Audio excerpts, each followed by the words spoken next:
Indeed, this is the right time to discuss the state of the nation. Mr. Speaker, let me first start by sending my condolences and the delegation that I lead to the 39 families whose children died in the last 1 week.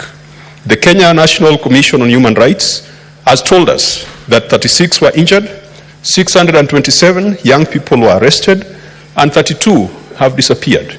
Mr. Speaker, disappearances and extrajudicial killings have returned to this country, despite the promises that were made during the campaigns. I also wish to sympathize with the traders who have lost their property across the nation. Mr. Speaker, even though not related, allow me to take this opportunity to send my condolences also to the family of the late Joe Barage Wanjui. Those who know Joe Wanjui, he was a chancellor at the University of Nairobi. He is a foremost businessman in this country. And I send condolences because, Mr. Speaker, Joe Wanjui gave me an opportunity to join the financial services world. When I left the university, he never cared about my last name.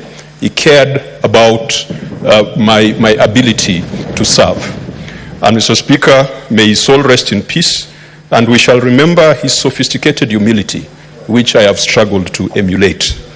Mr. Speaker, last week when I was in church, the young people told me when I come to this house, I must read out Ephesians chapter 6, verse 12. For we fight not against flesh and blood, but against principalities and powers. The Gen Zs are not fighting against flesh and blood.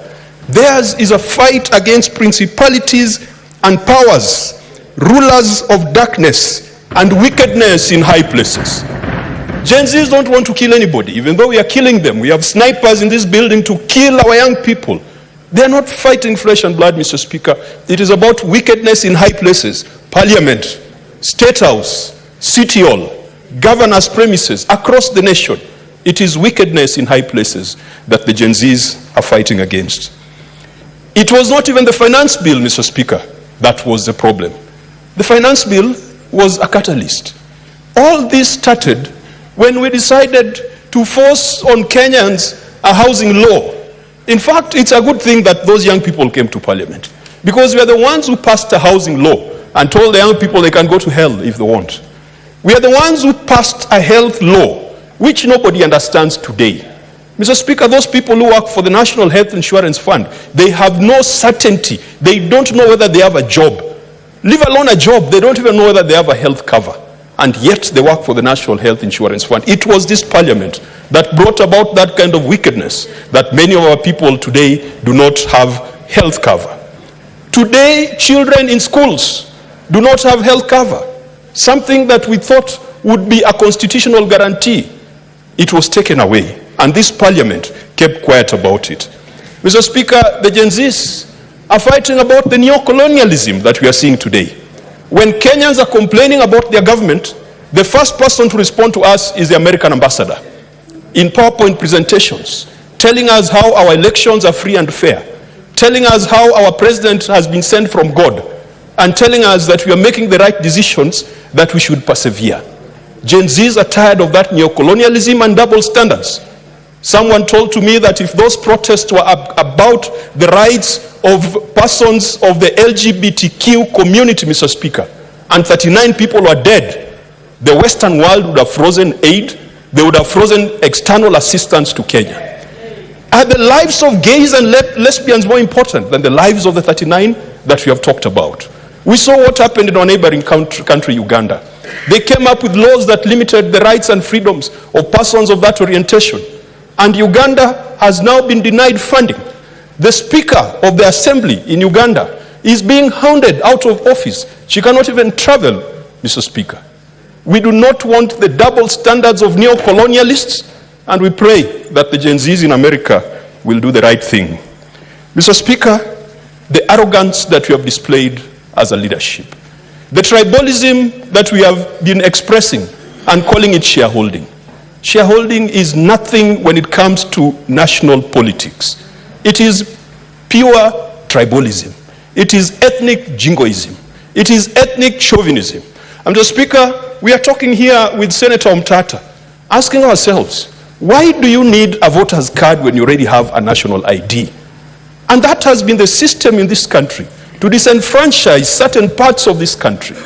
We have been around through electoral processes, and we know that the registration of voters is a first step for rigging of elections. And Mr. Speaker, I want to ask the majority and minority leaders that in that motion, that we should push to ensure that in this country, once you have a national ID card, then you can automatically become a voter.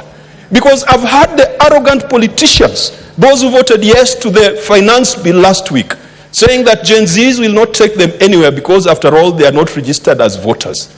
Once you are a citizen, you've got a right to vote. And we should not introduce additional bureaucracies in the name of registration of voters. The last time we did that exercise, this country spent 7 billion Kenya shillings on biometric voter registration equipment. Those are the areas where we could make savings. If we could take that 7 billion that I am sure that the IBC is going to ask for another round of voter registration, that amount of money can take care of the doctors, can take care of the junior secondary school teachers. Mr. Speaker, we have annoyed the Gen Zs by our fake religious fervor. The religious fundamentalism that is in this country, Mr. Speaker, where we go to churches, and then we say that the persons we vanquished are children of a lesser God, that the victors are the ones who pray to the true God. Today, Gen Zs have told us that the voice of the youth is a voice of God. Mr. Speaker, I've reflected and I've looked at what Wole Soyinka wrote. I think it was Soyinka who wrote The Trouble with Nigeria. And Soyinka said, it was Chinua Achebe. It was Achebe who did the Trouble in Nigeria. He said there is no problem with the Nigerian land, the Nigerian soil, the Nigerian air, the Nigerian water, the Nigerian seas and lakes. The trouble with Nigeria, as is the trouble with Kenya, is the failure of leadership. It is a cult of mediocrity. It is indiscipline and it is corruption. Mr. Speaker, ever since Achebe made those very, very interesting remarks more than 20, 30 years ago, Kenya has not learned a lesson. I am so happy about this revolution that our young people have brought upon us, because it is going to change the architecture of our politics. Before, the people who mattered were the leaders and owners of parties. Today, the true bosses are the youngsters, the Gen Zs, our brothers and sisters, our sons and daughters. Mr. Speaker, I heard the president say that he wants to set up certain committees to go around the country to find out what the youth want. But why do you ask for a job when you don't know what the people who elected you want, Mr. Speaker? And sometimes we can propose a lot of things, and yet the solutions lie here in this constitution. We have a chapter or an article, Article 55 of the Constitution, which talks about specific application of rights with respect to youth. And so instead of the president wasting taxpayers' money with another BBI like circus, I invite the president to read Article 55. That says the state shall take measures, including affirmative action programs, to ensure that the youth access relevant education and training, have opportunities to associate, be represented, and to participate in political, social, economic, and other spheres of life, that the youth can access employment, and that they are protected from harmful cultural practices and exploitation. You don't need a committee to go around the country to come and tell you that, because the framers of our constitution already put it there. What do the Gen Z want, Mr. Speaker? The Gen Z wants us to be faithful to this constitution, especially the Bill of Rights, the rights and fundamental freedoms in this constitution, which belong to each individual and are not granted by the state. And the responsibility of the state, as far as the rights are concerned, is to observe, to respect, protect, promote, and to fulfill the realization of those rights. Why do you have to set up committees and dialogue teams? And yet, in the Constitution, it says every Kenyan has got a right to life. That right to life is not abortion. Those boys who are felled by snipers outside this parliament, we have violated their right to life. The young people want equality and freedom from discrimination. That is an obligation of the state in this constitution. It should not matter whether you are chariot, whether you are karaoke, for you to access jobs. The other day, I'm watching on TV as leadership of KEFIS, Kenya Plant Health Inspectorate Scheme, are talking about a new system that they've launched. The first person to speak sounds like he comes from Meru.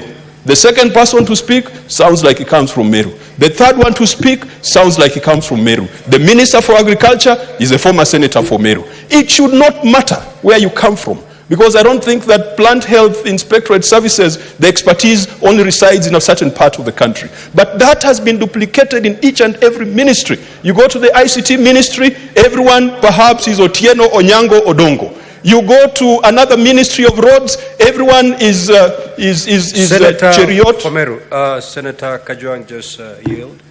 Senator Fomeru, we agreed before, just take a seat, just take a seat. We agreed before,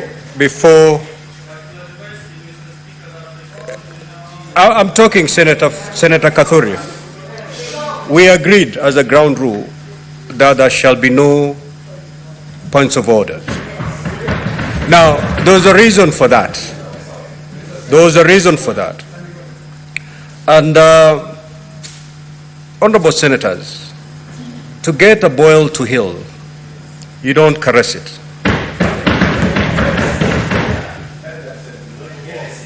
If you need the boil to heal, you must squeeze and squeeze it really hard.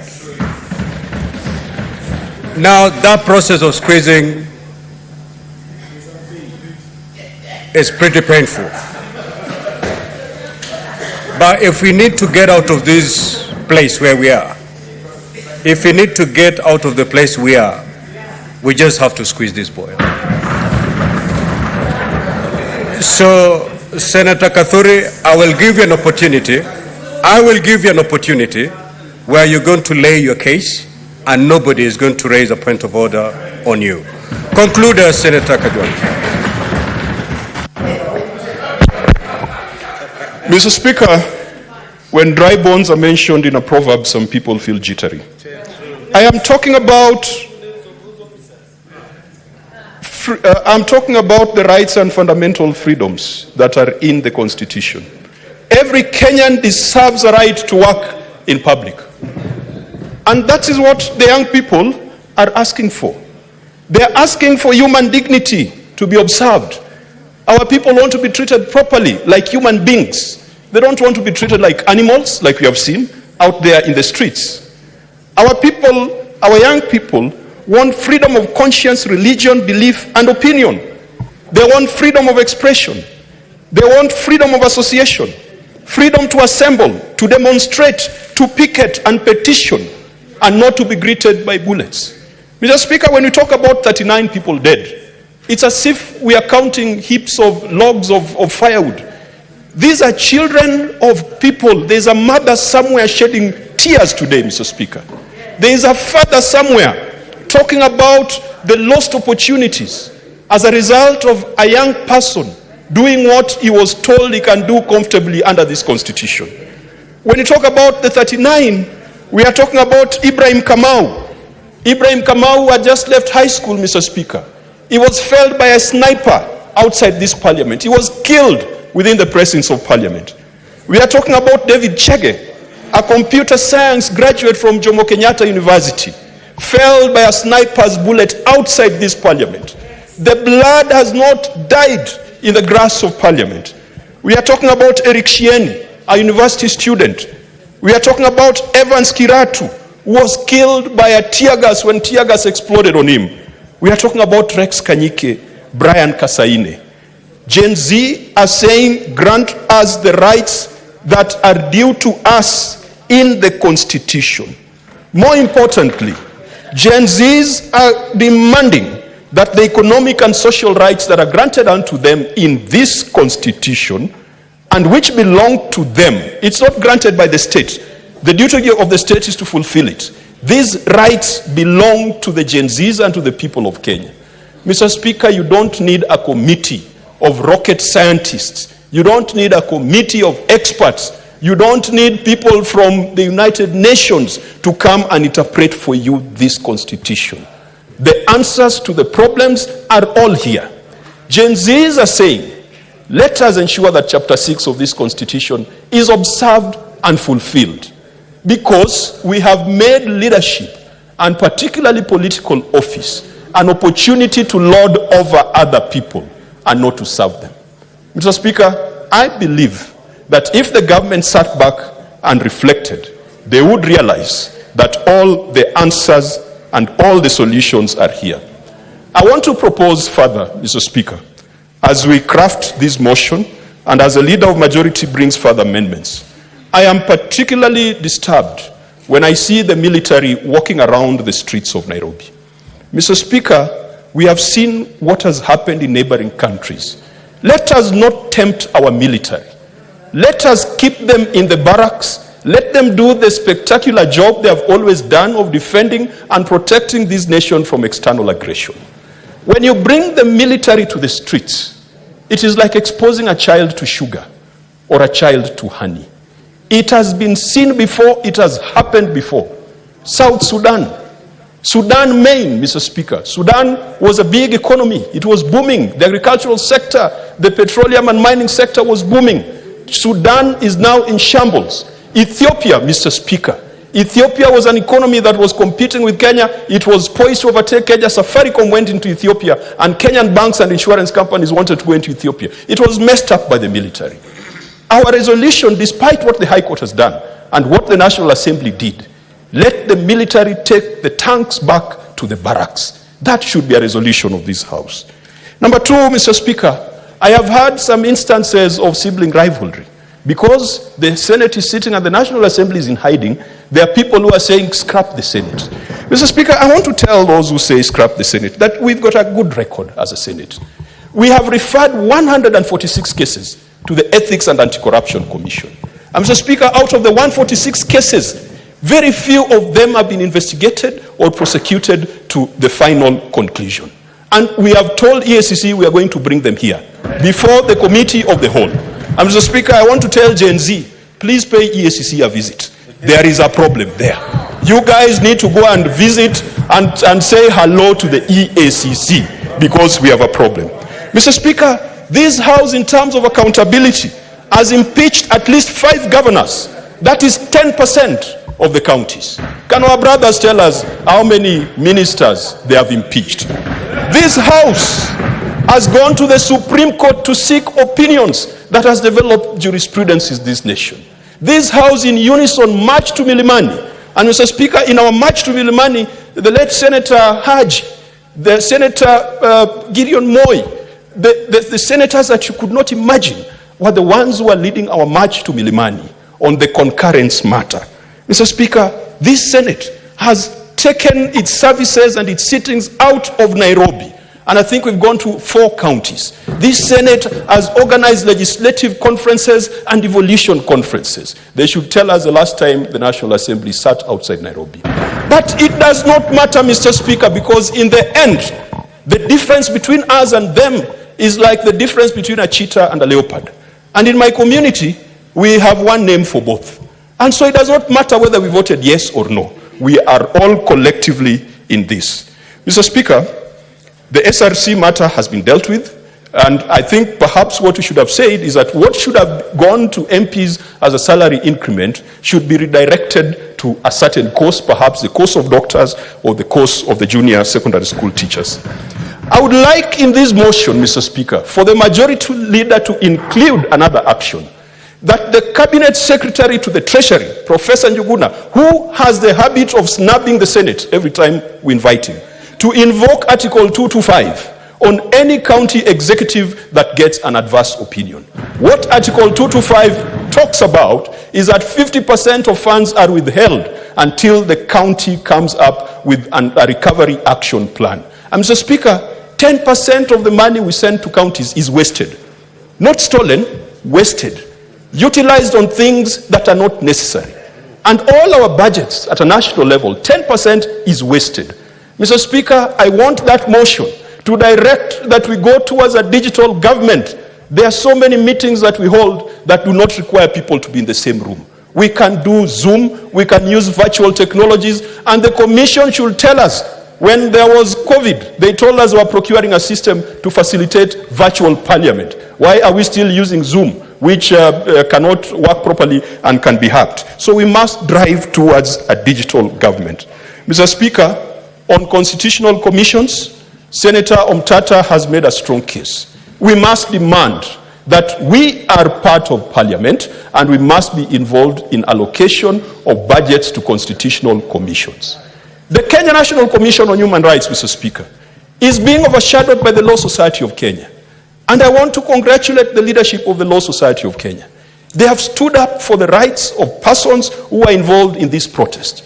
They have done better than the Constitutional Commission that is supposed to guarantee observance of human rights in this republic.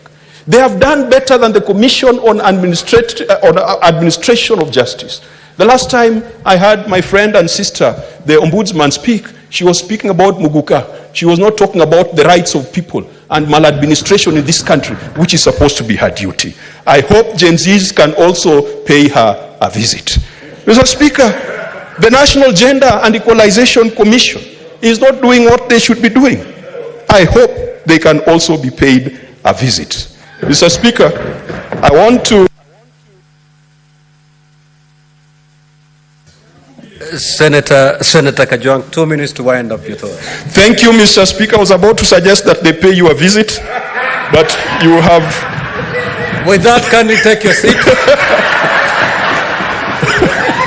Proceed.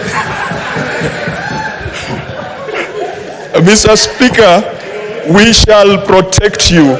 And Mr. Speaker, I conclude by supporting and thanking Senator Aaron Cheriot and Senator Mazzaya for this motion. Let us stand for this country.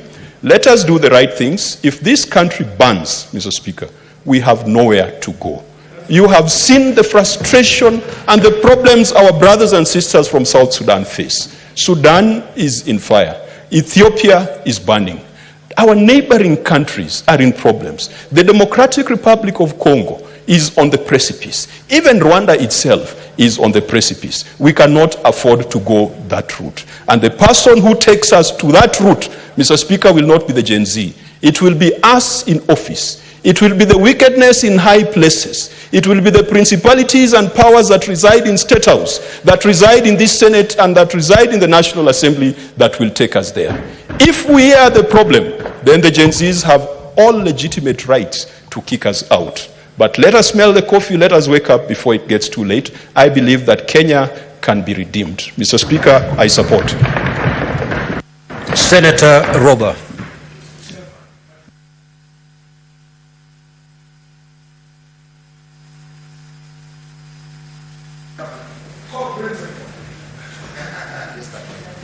Thank you very much, Mr. Speaker. Mr. Speaker, sir, allow me to start with sharing my condolences with the families and the friends and the entire country for the 34 souls that were lost in this exercise. Now, I just hear from my colleague that the number has gone to 39. At the same time, Mr. Speaker, sir, I would like to also share my sympathies with the Kenyans, innocent Kenyans whose properties were either looted or vandalized. I also stand here, Mr. Speaker, sir, because often little problems that happen